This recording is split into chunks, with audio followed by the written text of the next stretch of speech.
हंसी आती है कभी कि इन्होंने भी वो अदा सीख ली जो नरेंद्र मोदी एंड कंपनी ने जो अदा सीखी है, झूठ को इस अंदाज में बोलो कि लोगों को सच लग जाए। इम्तियाज़ जलील की हकीकत मुझसे ज़्यादा आप जानते हैं। इम्तियाज़ जलील चुनाव इलेक्शन में या सियासत में आने के पहले वो क्या थी और आज क्या है। तो सियासत का जो वक्फा था 2014 से 24, 10 साल के वक्फे में इम्तियाज़ जलील ने, अच्छा कॉपी करने में भी बड़ा मास्टर है इम्तियाज़ जलील जो है, वो कॉपी भी बहुत अच्छी करता है। मैंने तो खैर वो जैसे मैंने आपसे कहा कि एक नचैया नाचना का जो सिस्टम मैंने देखा, नाचने का एक तरीका होता है, जो हाथ का अंदाज और स्टाइल था थोड़ा सा अजीब लग रहा था थोड़ा सा, इसलिए मैंने आपको कहा कि वो एक नचैया इंसान था है मतलब। और रहा सवाल है अबू आसिम आदमी को बोलने का, उसमें तो 100 बार सोचना चाहिए था। वो सुपारी किलर लोगों की एक तो गैंग है जो देश के अंदर सुपारी लेकर ऐसी जगह अपने उम्मीदवार खड़ा करती है जहां माइनॉरिटी के लोग ऑलरेडी अपने हक की लड़ाई लड़ रहे हैं, सांप्रदायिक शक्तियों से लड़ रहे हैं, फिरका परस्ती से लड़ रहे हैं, ऐसी जगह लड़ रहे हैं और ऐसी जगह पैसे लेके ये तमाम लोग ये अपने लोगों को खड़ा करते हैं। रहा सवाल है इम्तियाज़ जलील को अगर जो तकलीफ़ है वो मैं समझ सकता हूँ। मसला ये है कि वो मध्य से चुनाव लड़ना चाहते थे, वो पैराशूट से उतर गए पूर्व में। अब उनको ऐसा इस बात का एहसास नहीं होगा कि समाजवादी पार्टी का एक नेता, समाजवादी पार्टी का कोई उम्मीदवार उनकी वजह से हार गया, वो हार गए उसकी वजह से। तो इम्तियाज़ जलील साहब की दिक्कत ये है कि अगर हमारा कोई नेता हारा होता ना तो वो बहकता नहीं, बेचारे ये बहक गए और बौखला गए और कोई बात नहीं है। और सबसे बड़ी बात यह कि इनकी वसूली बंद हो गई। इम्तियाज़ जलील की रिकवरी जो है वो एक बड़े पैमाने पर होती थी और महाराष्ट्र के अंदर वो ऐसी जगह से वसूली करते थे जो जब अगर वो एमएलए भी रहे हैं तो उसका इतना बड़ा नुकसान उनको हुआ है तो उनका बौखलाना लाजमी बात है यार। वो उनका इस बात को लेकर वो अपनी नहीं बल्कि लाल टोपी को भी टारगेट। एक तो सबसे पहली बात ये है कि वो इतिहास जानते नहीं है। ये लोग कैसे हैं, सुपारी किलर लोग। इस लाल टोपी का इतिहास इतना पुराना है। ये जो लाल रंग है ना, ये क्रांतिकारियों का है, ये समाजवादियों का लाल रंग है जो सर पे हम पहनते हैं। ये धर्मनिरपेक्षता का लाल रंग है। इस लाल रंग ने इस देश के अंदर बहुत बड़ी क्रांति लाई थी। आंदोलनकारियों का ये रंग है। उनको कहाँ ये सब समझेंगे, सुपारी किलर लोग हैं, इनको ये सब चीज़ें थोड़ी मालूम है। इसको हर चीज़ को वो धर्म के आईने में लोगों के सामने रखते हैं और धर्म के नाम पर लोगों को जज्बाती बनाते हैं। जब ये रैलियाँ निकालते हैं तो सरकार के साथ इनकी सेटिंग होती है। आप देखिए, हमको रैलियों के परमिशन नहीं मिलते हैं और इनको इस तरीके से रोड खाली कर दी जाती है इनके लिए कि आप आइए। पूरे मीडिया को कवरेज देने के लिए मीडिया को इस तरीके से तैयार किया जाता है और आने के बाद उनको अंदर लिया जाता है बॉम्बे के हद में और फिर वापस भेज दिया जाता है और पूरे देश में न्यूज़ चलाई जाती है।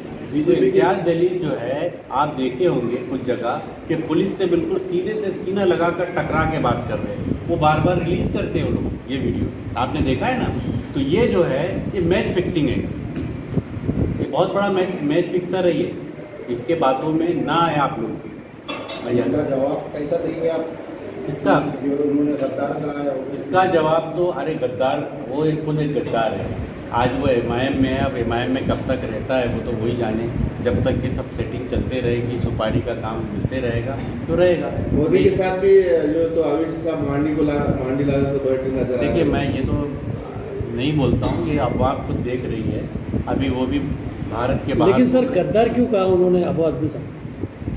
वही तो, गद्दार क्यों कहा, इसलिए कहा ना कि उनको ये यहाँ से हार गए और उनको लगा कि साला अबू आसिम आज़मी के एक कार्यकर्ता के या एक नेता की वजह से मैं हार गया हूँ। अब वो बौखलाहट है उनकी। एक्चुअली क्या हो गया, उनकी रिकवरी बंद हो गई है। जो पैसा उनको मिलता रहा, जो रिकवरी वो करते रहे, जो करप्शन वो करते रहे, जो दलाली वो करते रहे, ये सारी दलाली बंद हो गई चुनाव हारने की वजह से। तो इसकी वजह से वो उनकी बौखलाहट है और वो बौखलाहट के अंदर ये सब बातें करते हैं। और फिर अबू आसिम आज़मी के बारे में वो बात बोल रहे। अरे जो इंसान राजनीति में, सियासत में आने के पहले ही जिसके पास में इतना अल्हम्दुलिल्लाह इतना पैसा हो, तो राजनीति करते करते आज आमदार रहते हुए, खासदार थे जब भी आमदार आ जाए तब भी अपने पास से पैसा लगाते हो। तो ये का भी कुछ कह रहे थे, मन्नत का जो बंगला है उनका, ये एक्चुअली ये कॉपी करने में माहिर है। ये एक्टर भी है, डांसर तो मैंने आपको बताया ऐसे हाथ हिला हिला के जो डांस करे। एक्टर भी अच्छे हैं। जैसे मैंने आपको कहा कि पुलिस की छाती से छाती लगाकर जो आदमी ऐसी बात कर रहा हो, आप मीडिया के लोगों से मैं बताना चाहता हूँ, आप ज़रा किसी पुलिस सीनियर पीआई से, एसीपी से ज़रा छाती लगाकर आँख में आँख डाल के बात करेंगे क्या? कर सकते हैं क्या? मेरा सवाल है। आप वो कर रहे हैं और उसके बाद कितनी अच्छी सेटिंग है उनकी, बाकायदा वो वीडियो रिलीज़ करते हैं। वो जब रैली निकालते हैं तो रैली निकालने के लिए उनको इस तरीके से परमिशन दी जाती है, रोड खाली कर दी जाती है, और ये भारतीय जनता पार्टी की सरकार जो है बाकायदा इनको पूरा प्रोटेक्शन देती है। बीटी में 100% बीटी में। और ये तो बीटी में, तो इसमें कोई ढकी चुकी बात नहीं है। आज इस देश में जो सच बोल रहा है उसको जेल में डाला जा रहा है। आज हमारे एमएलएस की विधायकी जो है ख़त्म कर दी जा रही है। काहे के लिए? तो बोले इन्होंने हेट स्पीच दिया। अब मैं आपको अगर उनकी स्पीचेस सुनाऊंगा और ये लोग जो बोलते हैं वो सुनाऊंगा, तो कार्रवाई तो इन पर होनी चाहिए। कार्रवाई इन पर नहीं होती, कार्रवाई उन पर होती है जो बेचारे सच्चाई की बात कर रहे हैं। तो ये तो सबसे बड़ी सेटिंग है बीटिंग की। मैं आपको बताना चाहता हूँ कि आज तक कभी सुने हो कि असदुद्दीन ओवैसी, अकबरुद्दीन ओवैसी, इम्तियाज़ जलील के यहाँ रेड पड़ी है क्या? इनको ईडी सीबीआई इसकी कोई धमकी मिलती है क्या? कोई नोटिस आती है क्या? ये विपक्ष के लोगों को बाकी क्यों आती है, इनको क्यों नहीं आती? ज़रा इनसे पूछो तो। इसलिए कि ये ऑलरेडी बीजेपी की बी टीम है, इनको पूरी तरह संरक्षण है। जो चाहे वो बोल सकते हैं, जब चाहे रैली निकाल सकते, जब चाहे पुलिस के सीने से सीना मिलाकर ऐसा दर्शाते कि वो टक्कर ले रहे हैं। मन्नत के बारे में बता रहे थे आप। तो मन्नत जो है, मन्नत की जहाँ तक मैं बात कर रही हूँ, ये कॉपी है। वो आजकल शाहरुख खान का एक बंगला है मन्नत, तो इनको भी जो है उसी बंगले के तर्ज पर एक मन्नत जो है अपने आप को सेलिब्रिटी समझकर वो फ्लैश कर रहे थे। जब ये चुनाव हारे तो मैंने तो ये भी देखा कि जिस तरीके से अपने गैलरी में खड़े होकर अवाम से जो हाथ दिखा रहे थे, तो ऐसा लग रहा था कि कोई सेलिब्रिटी है।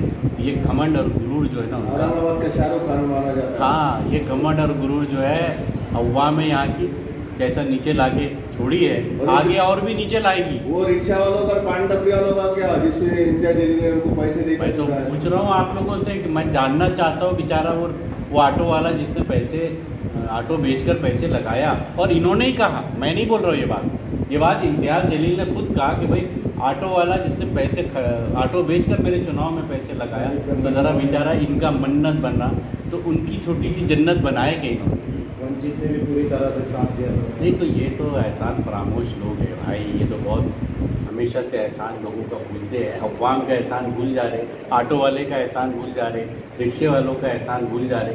अपने मन्नत को दिखाने की इनको बड़ी बेताबी थी, मन्नत को फ्लैश करना चाहते हैं। ये एमआईएम की घर वापसी हुई वापस। एमआईएम की और घर वापसी होने वाली बहुत जल्दी, आप देखिए। आपकी बेइज्जती का बदला कैसे लेगा? देखिए, अबू आसिम आदमी साहब की खिदमात को नज़रअंदाज कोई भी नहीं कर सकता। और ये अभी इनको जुम्मा 8 दिन हुआ है जब ये पत्रकारिता करते थे, जब अबू आसिम आदमी साहब इस्टेब्लिश लीडर थे। और ये जो है जिन्होंने, इनके अभी दूध के दाग भी नहीं निकले थे, उस वक्त से अबू आसिम आदमी साहब का सेटअप है ये सब। और अबू आसिम आदमी साहब की खिदमात को महाराष्ट्र ही नहीं, हिंदुस्तान में भी कोई नज़रअंदाज नहीं कर सकता। क्या वो कोर्ट का आंदोलन भी चंदा वसूली था? कि फिर इम्तियाज जलील का जो आंदोलन था वो कोर्ट का, वो भी चंदा वसूली था? 100%। जिस जगह से उनको पैसे मिल सकते हैं वो ये काम करते हैं। पूरे महाराष्ट्र के एमआईएम के बहुत सारे कार्यकर्ता और नेता परेशान हैं इनसे, लेकिन कैसा है कि ऊपर से कार्रवाई नहीं हो रही है। वो लोग हर शहर के लोग हमको बताते हैं कि जब इनकी शिकायत भी की जाती है तो वहाँ भी सुनवाई नहीं होती है, क्योंकि कैसा है, चोर मौसेरे भाई है।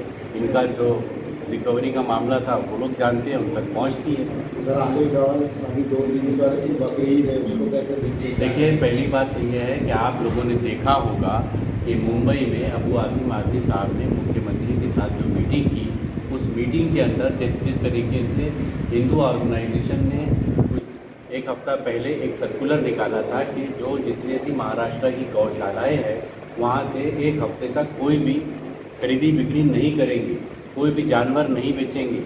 जो प्रतिबंधित जानवर है वो तो जाते ही नहीं है, लेकिन जो दूसरे भी जानवर हैं वहाँ उसकी कोई खरीदी बिक्री मार्केट में नहीं करेंगे। लेकिन अबू आसिम आदमी साहब की मुख्यमंत्री की जब मीटिंग हुई, उसके बाद कल वो लोगों ने परसों वो सर्कुलर को वापस लिया। तो ये एक बड़ी बात है। अबू आसिम आदमी साहब ने जो लड़ाई जो शुरू हुई, उन्होंने जद्दोजहद कर रहे थे। बड़े जानवर कहीं ना कहीं पकड़े जा रहे हैं, उससे मैं अवाम से इतना ही कहूँगा कि प्रतिबंधित जानवर जो है उसकी कुर्बानी से हम परहेज करें, कुर्बानी ना करें। और हम लोग जो है जहाँ पर भी हमारी टीमें हैं, हमारे लोग हैं, हम उनको ये बोल रहे हैं कि आप किसी को गैर कानूनी तरीके से कोई पकड़ रहे तो आप लोग जाइए, उनके लिए मदद करिए, उनकी आप पुलिस से बात करिए, आप लोगों से बात करिए, आप हम लोगों से बात करिए, कहीं पर भी ये लोगों की मदद करें। और अवाम से ये कहूँगा कि भाई प्रतिबंधित जानवर जितने हैं उनसे उनका कुर्बानी ना करें और कुर्बानी को उसकी नुमाइश ना करें। आखिरी सवाल सर, औरंगाबाद शहर का जो शहर अध्यक्ष नियुक्त है कि रऊफ भाई और राजू भाई, ये दोनों की चर्चा है शहर में, दोनों में से किसको मिलेगा है सर? नहीं, अभी पार्टी की कोर कमेटी तय करेगी, उसको हमको अध्यक्ष बनाना है।